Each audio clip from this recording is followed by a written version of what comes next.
کوشش کرنی چاہیے جو ہم نے کی ہے، اور میں ابھی بتاتا ہوں ہم نے کیا کیا کوشش کی ہے. اچھا میں یہ ذرا پہلے بتا دوں، سب سے پہلے جون 2019 میں 14ویں جو سمٹ تھی OIC کی، وہ پہلی دفعہ جا کے میں نے اسلاموفوبیا کی بھی بات کی، اور میں نے یہ بات کیا کہ جو مغرب کے اندر ہمارے پیارے نبی کی بے حرمتی کی جاتی ہے، کہ ہم سب مسلمان ملکوں کو مل کے ہم ایک پلان کرنا چاہیے، کہ اکٹھا اپروچ کرنا چاہیے، کہ ان کو سمجھانا چاہیے مغرب کو. دوسرا میں نے پھر جب سپٹمبر 2019 میں یونائٹڈ نیشنز کی جنرل اسمبلی میں گیا، ادھر میں نے یہ اٹھایا دونوں چیزیں، اسلاموفوبیا کی بھی بات کی. اسلاموفوبیا کا کیا مطلب ہے؟ اسلام کے خلاف نفرت، اور اس نفرت کے اندر ایک یہ ہے کہ وہ ہمارے نبی صلی اللہ علیہ وسلم کی شان میں گستاخی کرتے ہیں. تو یہ ایک ہی چیز اکٹھے کرتے ہیں یہ. تو ادھر میں نے بات کی یونائٹڈ نیشنز میں. پھر اگلے سال جو 2020 میں یونائٹڈ نیشنز کی جنرل اسمبلی ہوئی، پھر میں نے اسلاموفوبیا کی بات کی، اور میں نے کہا کہ یہ کس طرح 1.25 ارب لوگوں کو تکلیف پہنچائی جاتی ہے. پھر یونائٹڈ نیشنز کی ہیومن رائٹس باڈیز کے اندر اور کمیشن میں میری گورنمنٹ نے مسلسل اسلاموفوبیا کی بات کی. پھر میں نے فیس بک کا جو CEO ہے مارک زکربرگ، میں نے اس کو خط لکھا کہ کیسے فیس بک کو استعمال نہیں کرنا چاہیے اسلاموفوبیا کے لیے. اور پھر جب یہ فرانس میں ہوا، اور جس کے اوپر یہ TLP کہہ رہی ہے کہ فرانس کے امبیسڈر کو واپس بھیجیں، میں نے سارے مسلمان ہیڈز آف سٹیٹس کو خط لکھا، اور میں نے ان کو کہا کہ ہمیں جوائنٹ ایکشن لینا چاہیے اس کے اوپر. اور اب میں آپ کو سمجھانا چاہتا ہوں میری اسٹریٹجی کیا ہے. اسٹریٹجی یہ ہے کہ ہم سارے مسلمان ملک کے جو ہیڈز ہیں، ہم مل کے مغرب کے فورمز میں، یورپین یونین میں، یونائٹڈ نیشنز میں، ہم ان کو یہ بتائیں کہ کیوں ہمیں تکلیف ہوتی ہے جب یہ آزادی رائے، فریڈم آف سپیچ کے نام پہ یہ جب نبی صلی اللہ علیہ وسلم کی شان میں گستاخی کرتے ہیں. کیونکہ ان کو اس چیز کی سمجھ نہیں ہے. مغرب کے اندر ان کے جو پیغمبر ہیں ان کو اس طرح نہیں، ان کا پیار اور عشق جس طرح ہمارا ہے، ہمارے نبی سے ہے، ان کو اس طرح کا نہ، ان کی اس طرح کی عزت کرتے ہیں.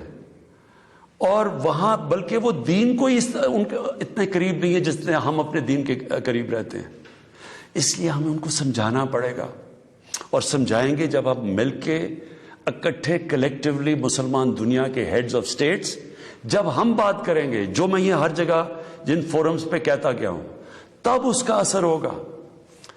دنیا میں تھوڑے سے یہودی ہیں، لیکن وہ سارے یہودیوں نے اکٹھے ہو کے دنیا کو، مغربی دنیا کو بتایا ہے کہ جو ہولوکاسٹ تھا، جدھر یہودیوں کی قتل عام ہوئی تھی، انہوں نے کہا کہ اس کے خلاف کوئی منفی بات نہ کی جائے کہیں بھی، کسی میڈیا پہ. آج کہیں بھی، آج مغربی میڈیا کسی ملک میں ہولوکاسٹ کے خلاف کوئی بات نہیں کر سکتا. 4 یورپین ملک ایسے ہیں جدھر جیل میں ڈال دیتے ہیں اگر آپ ہولوکاسٹ کے خلاف کوئی منفی بات کریں. تو کیا ہم یہ نہیں ان کو باور کروا سکتے کہ ہمیں کتنی تکلیف پہنچتی ہے؟ اور یہ صرف، اور یہ ہم تب کریں گے جب ہم کلیکٹیولی مل کے کریں. اور میں آپ کو یقین دلاتا ہوں، کیونکہ میں مغرب کو سمجھتا ہوں، ان کو سمجھ ہی نہیں ہے اس چیز کی. جب ہم پروٹیسٹ کرتے ہیں، جب ہم مظاہرے ہوتے ہیں، وہ سمجھتے ہیں مسلمان آزادی رائے کے خلاف ہے، اور وہ پھر بجائے اس کو سمجھنے کے، وہ پھر اور کوئی جان کے شرارت کرتے ہیں ہمیں تکلیف دینے کی. اس لیے پہلا تو یہ چیز ہے.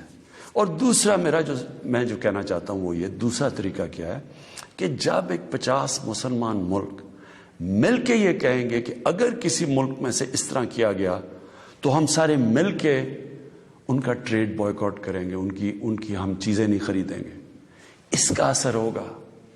اس طرح ہم اپنا جو ہم مقصد ہے اس پہ پہنچ سکتے ہیں. میں نے آپ کو 2 مقصد بتائے. ایک یہ TLP کا مقصد ہے، ہم ساری زندگی بھی لگے رہیں، ہم اپنے ملک کو نقصان پہنچاتے رہیں گے، کبھی کوئی فرق نہیں پڑنے لگا ان کو. جو میں کیمپین کر رہا ہوں، میں آپ کو یقین دلاتا ہوں کہ یہی طریقہ ہے کہ انشاءاللہ ایک دن ان کو سمجھ آ جائے گی، اور وہ دن دور نہیں ہے. میں آج آپ سب کے سامنے کہتا ہوں کہ میں ذمہ داری اس کی لیتا ہوں. میں ہی اس کیمپین کو لیڈ کروں گا, لیکن میں انشاءاللہ اپنی قوم کو مایوس نہیں کروں گا, اپنے مسلمانوں کو مایوس نہیں کروں گا. ہم انشاءاللہ ان کو یہ ایک دن سمجھا دیں گے کہ جس طرح اگر وہ یہودیوں کے لیے سینسٹیو ہیں, ان کو تکلیف نہیں دینا چاہتے, تو ہم تو سوار اب مسلمان ہیں, ہمارے بھی دل ہیں, ہمیں بھی تکلیف ہوتی ہے. اور جیسے ان کو اس چیز کی سمجھ آ گئی, یہ ہم اپنا مقصد پہ پہنچ جائیں گے. آخر میں اپنے علماء ان کو خاص طور پہ کہنا چاہتا ہوں کہ آپ کو اس میں ہمارے ساتھ مل کے, میرے ساتھ مل کے میری تائید کرنی چاہیے, ہماری مدد کرنی چاہیے. کیونکہ یہ جو چیزیں, یہ جو ہو رہے ہیں, ہمارے ملک کو نقصان پہنچ رہا ہے, اس سے تکلیف پہنچتی ہے. ہماری پولیس سے جو ہوا ہے, 800 پولیس انجر ہوئی ہے, ان کو کئی ہسپتالوں میں پڑے ہوئے ہیں. تو اس سے کس کو فائدہ ہوا ہے؟ کیوں ہندوستان کی یہ جو ویب سائٹس ہیں جو اس کے اندر کود پڑی ہیں, یہ دشمنوں کو فائدہ ہوا ہے. قوم کو کیا فائدہ ہوا اس سے؟ قوم کو تو صرف نقصان ہوا ہے. اور جو مقصد ہے ہمارا, اس سے تو اس پہ نہیں پہنچ رہے ہم. کوئی فرق نہیں پڑے گا کسی مغربی ممالک کو جو مرضی ہم اپنا ملک کا نقصان کریں. جرم کہیں اور ہو, ہم اپنے اوپر خود کش حملہ کر دیں. یہ کون سی عقل اور سمجھ ہے؟ تو میں آپ سب کو کہوں گا, اپنی قوم کو کہوں گا کہ یہ ٹائم ہے اکٹھے ہونے کا. ہمارا ملک بڑی مشکلوں سے ایک اس طرف نکل رہا ہے کہ ہم اب اوپر آنے والے ہیں.